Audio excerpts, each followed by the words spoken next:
welcome everybody to Friday Fellowship Live with the Faith Mission in Canada. My name's April Hardwick, and if this is your first week tuning in with us, normally you're joined by our director, Tim Condi, but occasionally he lets us take over, or lets me take over, I guess. No one is here with me, it's just me. But I do serve the mission with my husband, Mark Hardwick, and we are in Northern Ontario. And if you've joined me before, you know that I almost always have technical difficulties because while Northern Ontario is noted for our beauty, we are not noted for our good internet. So today I have tried something new. I am broadcasting this morning from one of the churches that we serve here in the north. And so hopefully our internet is going to be a little bit better this afternoon. And you'll be able to hear me and see me a little better than you have before. I have let Laura know, however, that we are currently broadcasting in the middle of a massive thunderstorm in Northern Ontario. At least that's what I can hear, I think, right now. And we were supposed to get a storm. So if all of a sudden I disappear, that's what's happened. Our power goes out frequently. So, but hopefully we'll be able to get through this morning. So I will be joined in a few minutes through the magic of technology with Laura, who used to be Laura Rafferty, but is now Laura Crawford, and who did serve the Faith Mission in Napanee, Ontario, but is now back in Ireland. So she is joining us this morning. If you're brand new to the mission, please feel free to check out our website at faithmissioncanada.org.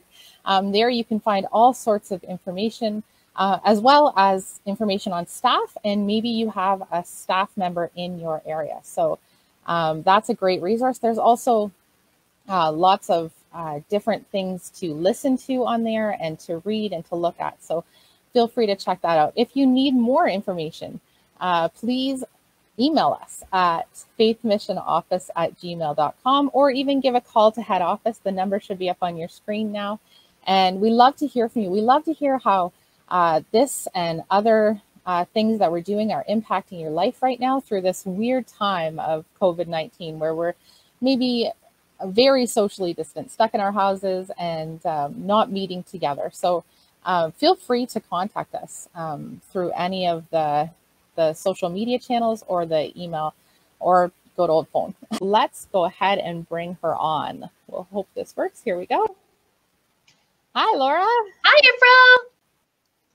How are you doing? I'm good, thank you. Good.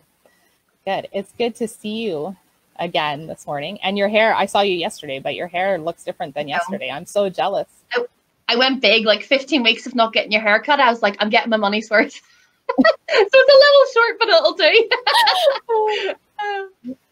It looks fantastic. It looks great. It's good to see you. So, Laura, for those people who maybe don't know what you've done since you left the mission, or who are have no idea who you are, who are new to the mission and don't know anything about you, can you share just a little bit about yourself? Yeah, certainly. So as April said, I worked for the Faith Mission in Canada.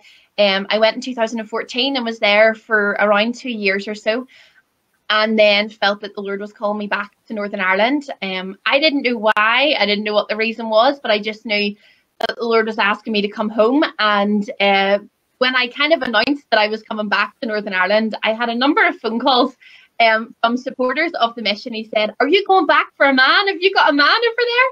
And I did not, and that was not my intention. But lo and behold, the Lord did have waiting for me, which was wonderful. And so met Stuart, and we have been married nearly 3 years now. And I work for an organisation called Campaigners NI. So it is a Christian youth uniformed organisation. I was trying to think of the equivalent in Canada, and I don't know enough. I think we have like an Awana or a Bana, or but I think something similar, but maybe a little bit different. So I work as their development coordinator currently, just on a part-time basis, to help think of ways to continue to reach children and young people for Jesus in the world that we live in right now in 2020, and especially in lockdown, which is quite interesting. And Stuart and I have a lovely little boy called Judah, who is a year and a half, and him and his daddy have been sent out for the afternoon because I would not be able to do this. He'd be hanging off me. So yeah, that's just a little bit about me. Thanks. Well, we were sad to lose you for sure. I know as a mission and as a friend, we were sad to lose you, but we're super excited for what you're doing now in Northern Ireland. And I know, Laura, that I wanted to chat with you today because I know what God has done in your life and really in your body recently. But I know that He's stepped in a big way, in a way that exceeded doctors' expectations and your expectations. So I wondered if you could share with us this morning a little bit about what's happened in your life since you had Judah. Certainly, and feel free to jump in if I'm kind of. The Irish are prone to talk, so please rein me in if needed. But we love listening to you talk. So. Well, I will also try not to go into a Canadian accent because that tends to happen when I talk to Canadians. But no, just to share a little bit, I had Judah in November 2018. He was a much prayed for little boy and eagerly anticipated, and we were just so excited to bring this little boy into the world. And really, my whole pregnancy was completely perfect. I would say I had a lovely pregnancy, and I know some people got annoyed when I said that, but others didn't really enjoy pregnancy, but I did. And I always knew. Well, whenever we found out we were pregnant, a real important season in our life and in our marriage where we had made a decision to follow God. And it hadn't necessarily panned out the way we thought it would, and people hadn't responded the way we thought they would. And so we had loved the name Judah before we got pregnant, and then when we did, we just knew that if we had a little boy, he'd be called Judah, and that name means to praise God. And so I think it's important to kind of set that scene as kind of his birth and afterwards unfold. So there we were carrying this little baby and just saying, this is God's reminder to us to praise him. And so when I had Judah, I had to have him by emergency C-section, which was never even on the cards for me. As I say, perfect pregnancy, never imagined anything like that would happen. And while I was pregnant throughout the whole time, I kept praying that the Lord would give me a Christian midwife for when Judah was born. More so because I wanted to have like worship music playing in the background, you know, like what the movies tell you what pregnancy will be like. And I kind of thought, well, I would just love to have a midwife who kind of understood where we were coming from. And that didn't happen. I didn't have a Christian midwife that I knew of when Judah arrived via emergency C-section. And it was a couple of days later, I was still in hospital, and there was a midwife who came in, and I knew straight away she was a Christian. And we started sharing our stories, kind of what Stuart and I had came out of and what we were feeling the Lord calling us into. And she was sharing her story, and it was just a wonderful time, me holding this little newborn baby and her just sharing her story of God's goodness. And as she left the room that day, she says, look, I won't see you again because I'm off for a week, so I won't see you. And she gave us a hug. Remember when you could hug people? Wasn't that lovely? Yes, it was. A nice time. She gave us a hug, and she said to us, remember, all his promises are yes and amen. And I remember at the time thinking, isn't that just kind of a strange verse to give someone who's just had a baby, you know? And I'm just so thankful that the Lord sent that midwife and she gave us that word and that verse. And 5 days after having Judah, I knew in myself that something had gone wrong. I knew that the surgery, that the stitches, without being graphic, that the stitches had not held and that something really had gone wrong. Now, I was still under the care of midwives, and so they came every day. They came for about a week longer than they normally would. And I kept saying, I know something's gone wrong here. This doesn't feel right. I felt something go wrong. And they didn't really notice anything. I went back up to hospital. They didn't notice anything. And so for quite a long time, if I'm being honest, I really felt like my concerns were being ignored and overlooked and somewhat forgotten. And I'd went to the GP or the doctors. I'm trying to remember Canadian. No worries, no worries. For my, you know, after having that, and I just think here, and she put me on a waiting list to be seen at the hospital. Now our healthcare system is free, and for that I'm thankful because of that. It takes a long time to get seen by people, especially if it's a hospital thing. So that was kind of it, and I knew myself that something wasn't right, and so I started to experience symptoms. I'd written them all down, such as like I couldn't walk longer than 30 minutes. So as a newborn mum, your dream is to take your little one out for a walk, to go and visit family and friends, to do lots of different things. And from the first week of having him, I couldn't walk longer than 30 minutes. I couldn't lift him in and out of the car. I couldn't even really drive the car. And I couldn't do normal mummy and wife things. Like I couldn't go and do grocery shopping, or I couldn't keep the house the way that I normally would have. And I just knew something is not right here. And so the doctor had said that she thought it was an incisional hernia, which sounds gross, and it was gross. So what it pretty much everything should be pushed back in, and it wasn't. So I had this mass hanging out of my stomach that was heavy, that was sore, that was hot, that was just really, really uncomfortable. And so kind of all my dreams of what I'd wanted to be as a mummy, what I'd wanted to do, my ultimate dream, as simple as it sounds, I wanted to wear Judah in a sling. I just thought it was just a lovely natural way to carry your baby. And because of what had happened, I couldn't do that. And so we were really left in limbo. And nobody kind of knew what I was talking about. I had never heard of any other pregnant person go through this. The midwives were just completely none the wiser. They didn't know. And so I were kind of like, what are we going to do? Obviously, in the background, we had been praying and asking the Lord to help in whatever way he could. We didn't know what to do. And because the waiting list to see the normal free consultant was so long, and we made the decision to pay and go and see a consultant privately. And we got an appointment 2 days later after booking it, type of thing. And we went to see him.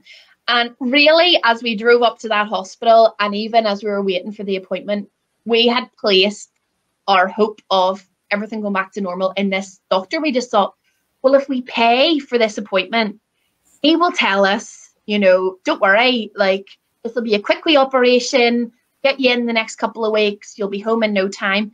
So we went to the appointment and walked in, and he was a Christian guy, which we again had maybe hoped that would have helped things. Yeah. But in Northern Ireland, it's quite hard to find people in positions who maybe aren't from a church background, or because it's quite a Christian in one aspect, Christian society.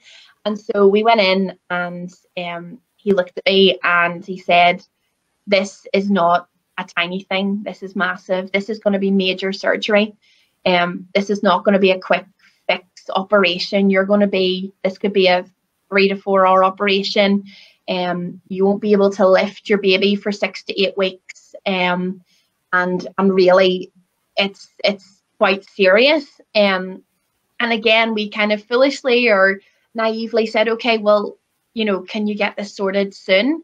Yeah. And he said, "No. It will be at least a year, but the reality is you're talking, it could be a couple of years with the way the waiting lists are," which just completely shattered us. And we kind of thought, how can we live like this? How can we actually live like this? I went in to have a baby and I've came out disabled. Really, that is the reality of what happened. And because it was in my mind and on my heart, I asked him, "Well, can I ask about future pregnancies whenever this is fixed? What about future pregnancies?" And I just remember him looking at us, and he just said, "I would strongly discourage any future pregnancies." And so there we were, 27-year-olds with our whole life ahead of us, with the most precious, beautiful baby boy who was healthy and growing and thriving. But we walked into the consultant expecting him to just say, "Look, everything will be back to normal." And we left that place absolutely devastated. I remember driving home and the two of us just wept. It was about a 30-minute drive and we just wept from the second we left. We got home and then came in and cried some more and started to just go, Lord, what is this? What are you doing? We don't know what to do anymore. There's nothing we can do. And just in that moment, we realized, you know, all our dreams, everything that we have planned for, that's all been taken away. And it was around that time that I came across a John Piper quote that I would love to read, because I feel that if people hear this quote and they're in a similar situation, it'll encourage them. So he says this: occasionally weep deeply over the life you hoped would be. Grieve the losses, then wash your face, trust God and embrace the life that you have. And it was that permission to weep over the life that you wanted, the life that you dreamed. And I don't know if necessarily that's always preached from the front. You know, we kind of just have to push on, even in the dark times. And so we prayed and we waited and we didn't know what else to do but pray. And this shouldn't have happened, but by God's intervention, because we had paid to see a consultant, we should have automatically been taken off the list for the NHS. But I got an appointment through, and Stuart says, well, we're definitely not cancelling that. We want to go to it. We want to talk to the consultant. And lo and behold, it was the exact same consultant that we'd seen privately. So I was kind of like, oh no, he's going to give us the same news. You know, this is just, it's going to be, and I can smile now saying this story, but really, I'm a smiley person, but really this was a horrible season. And we went in to see him, and I couldn't speak. I just sat and cried, and I didn't think I would, but I just couldn't even lift my head. And Stuart just sat and pleaded with him, and he said, please, you've got to help her. You cannot leave her like this. She can't live her life like this. And anybody who is married, you know that you want the best for your spouse and that you love them. And when you see them in pain, also the word pain in Canadian sounds like peeing, but I'm saying pain because that confused campers once, and I don't want to do that. Pain. All right, so please convert it in your head whenever I say it.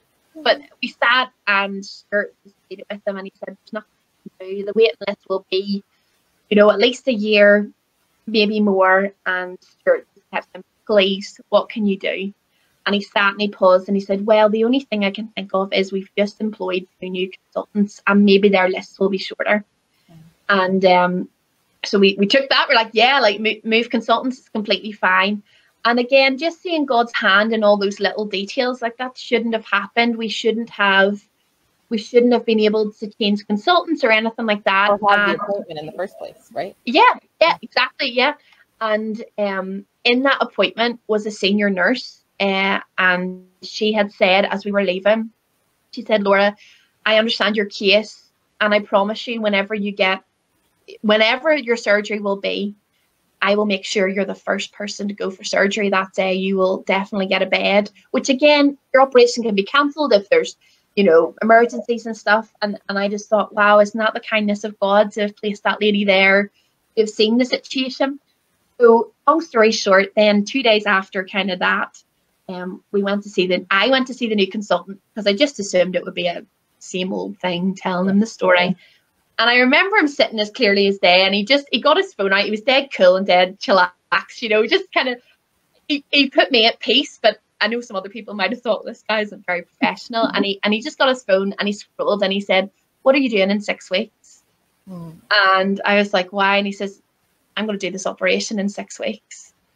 And, you know, from being told you could be waiting realistically a year to 2 years or 3, for God to have made a way, and for that man, and he turned around and he said, you're a young mum, I can't leave you like this.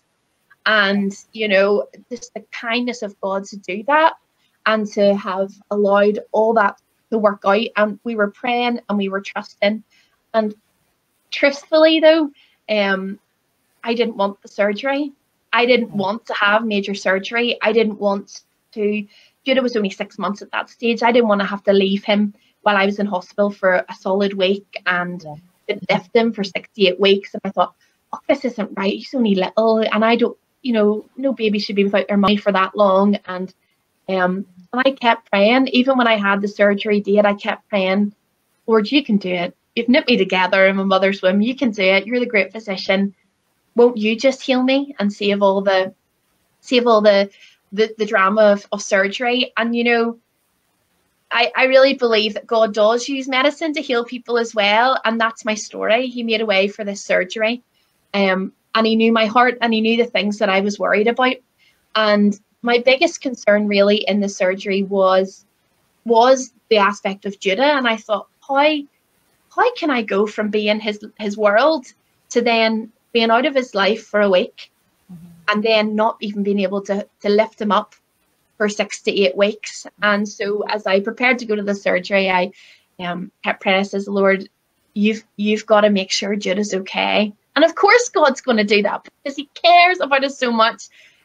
But Judah was going through a little stage, and I'm sure all parents know it, where they only want mama. They don't want to go to anybody else. And I thought, how am I going to leave him? How am I going to leave this little boy without me for a week and not be able to comfort him when he cries? And it was just amazing how even that was taken care of. And so I went in for the surgery, and after I came out, I think it's quite funny that the consultant around after your operation, when you're not on this planet, like you're somewhere else, you're just floating somewhere having a great time. And apparently you gave me a total debrief of my whole operation. I've been there. That's ridiculous. And thankfully Stuart was there. But it's only about 2 weeks later, Stuart said to me, like, Laura, you would have lost your bowel. I said, what are you talking about? And apparently when they went in to do the surgery, the hernia had caused an issue with my bowel, and they wrestled with it for ages. So to ensure that's bowel. Bowel, sorry. I keep forgetting. You're like a bowl? Why have you got a bowl in your stomach?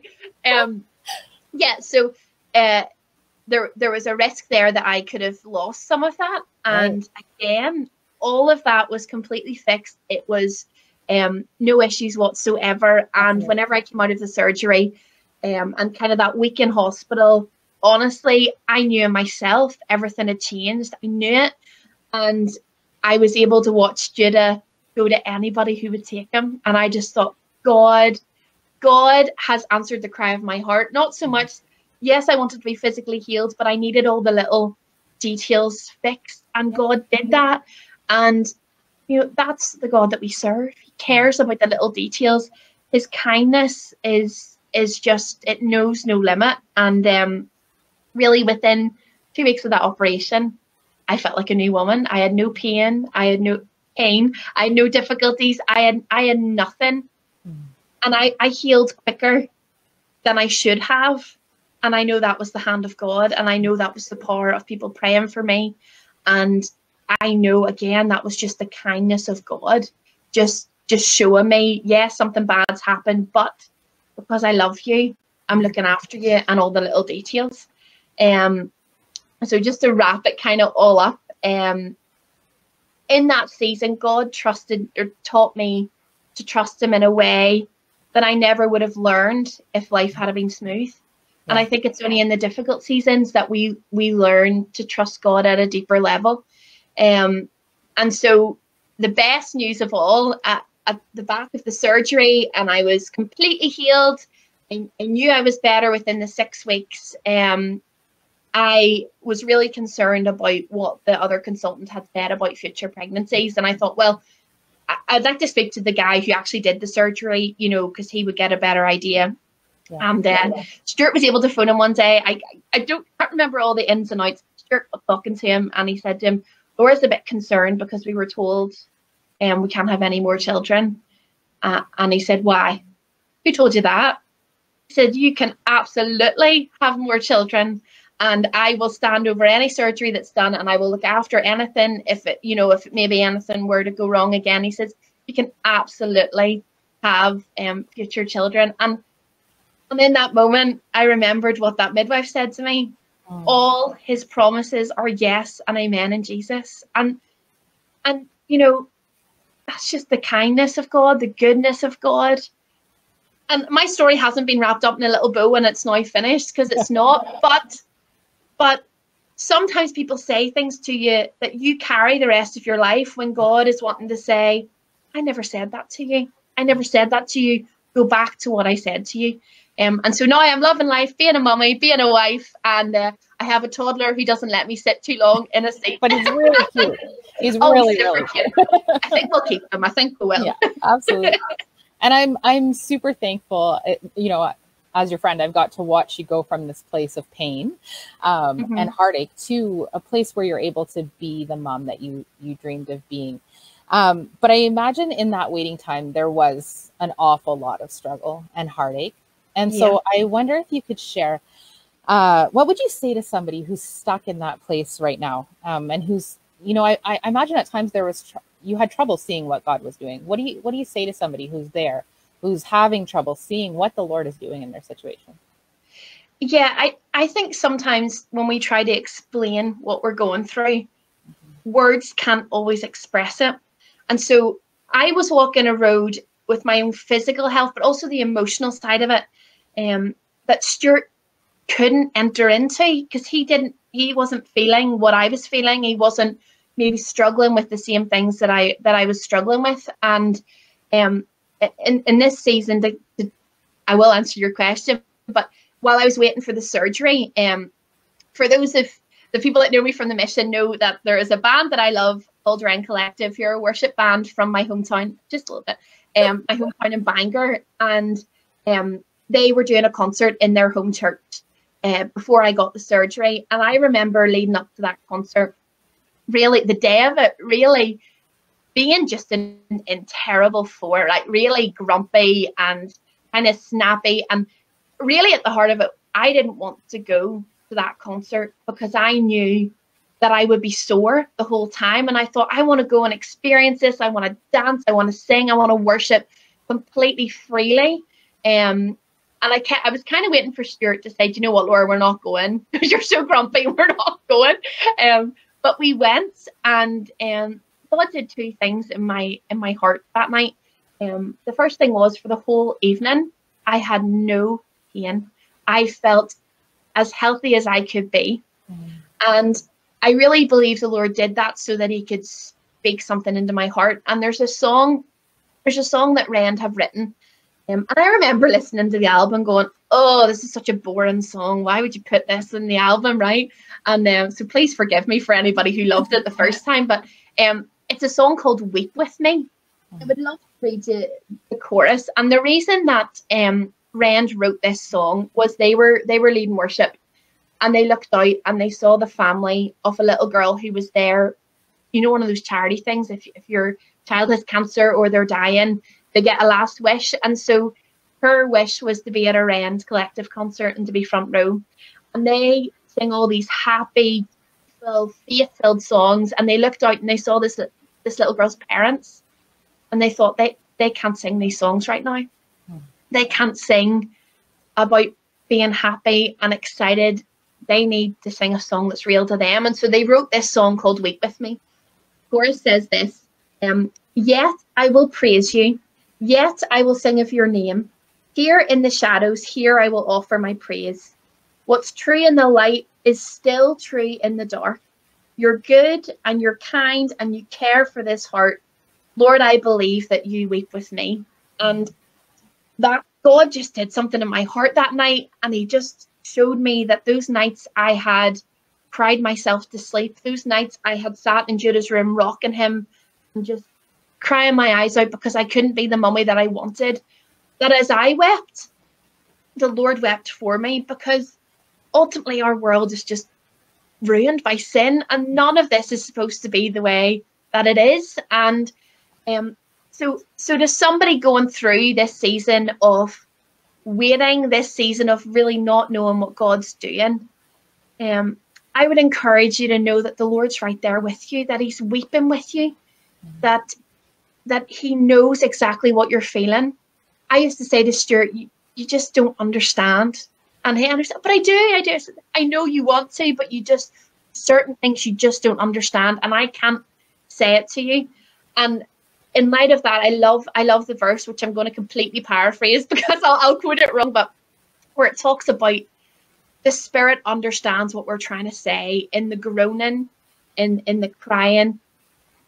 He knows what we're trying to convey to the Father. And I would encourage you in this season of waiting to just get alone with God and allow yourself to be real with him, to share exactly how you're feeling, because so often, and I know for sure in Northern Ireland, there's this kind of, I'm a Christian, I can't admit that I'm struggling. I can't admit that I've got questions or that I've got worries, because if I do, people are going to look at me and say, oh, she hasn't got faith. But the Lord made us and he knows us. And even if we don't speak it, he knows exactly what we're thinking. So why would we hide? And so maybe for somebody watching that, taking it to God could just be sitting in silence and allowing your heart to break before him, and you physically feeling that just shatter inside you, and just allowing the Lord to minister to you in that silence. Or maybe it's, sitting and just crying till your tears stop because you've really let it all out. Or just sitting and listening to a piece of music that really speaks to your heart or is your prayer to God. Because when we don't have the words, there's other ways to meet with God, and he always meets with us. And I think the nearness of God is the greatest gift that we can have, but we can only really experience that whenever we're vulnerable with him. We need to draw near to him in order for him to draw near to us. And so in that season of waiting and not knowing what the Lord's doing, it's okay not to have answers. But I don't think it's okay to not bring it to God and tell him really how you're feeling, without fear that he's going to say, there's nothing we can say that God can't handle. God's not going to, oh my word, this is it. Yeah. She's got a question. Oh my goodness, this is it. The Lord waits for us to come to him. And he says, right, I'm so glad you've been honest, because now I can speak to your heart. And so that's what I would say to someone. Thank you. Yeah. And I guess my last question, this sort of ties in, because I think one of the things too that we need to talk about, we can both, I know, because I know you, think of situations and people that we've prayed for years and years, and we haven't seen God step in with the kind of miracle that he stepped in with for you. So was there ever a time, during the time you're waiting when you thought you wouldn't see healing this side of heaven? And how do you deal with that? How do you deal when you think that, you're not going to see the answer that you want this side of heaven? Truthfully, answering that question, I couldn't let myself get to that point, because I know who I am as a person. Yeah. But there were some real heavy days, dark days, not every day, but where I just felt the weight of, Lord, what if this never goes away? How can I continue? How can I live my life like this? This is too hard. Which was a bit of a woe is me moment. But, Stuart and I always talk about, whenever we meet people, the first thing we ask them is, tell us your story. And before having Judah, Stuart and I, even when we got married, we've just walked the road, and every time something else happens, we just laugh and go, there's another chapter of the book written, just like every time you think you've got your life sorted, boom, something else. And I can relate to that. Yes. And I remember sitting, and whether it was right or wrong at the time, I was being real, and I said, Lord, I don't want this chapter. I don't want to have to go through this so that it can be another bit of a story to tell people. Now, in hindsight, I know I'm so thankful that the Lord let me walk this, because what he's done in my heart and how he has shown me what other people are going through because of this has been amazing.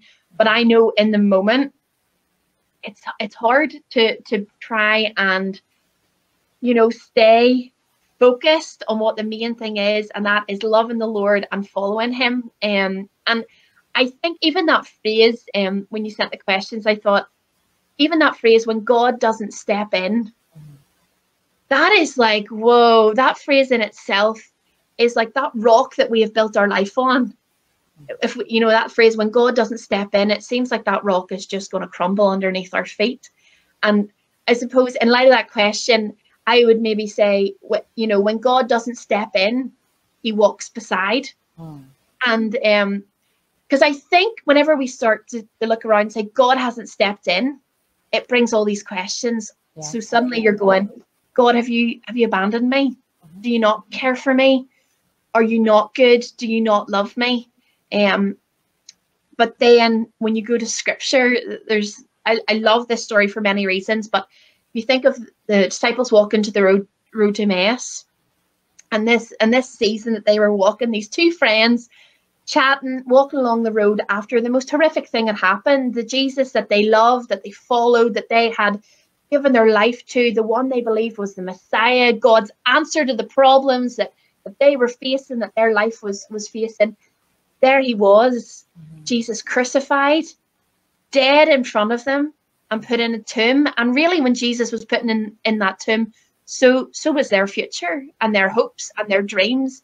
And so they walked down this road and they were chatting and sharing questions. And I imagine I would love to kind of be a fly in the wall in some of those Bible stories, but I'm sure like us, there was just, I know, really just awkward silences, just going, what was that all about?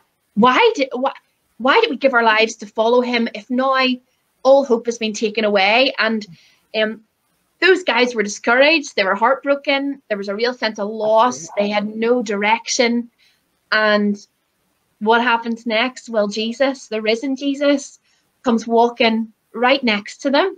Yeah. He walks with them and he starts asking questions. What are you guys chatting about?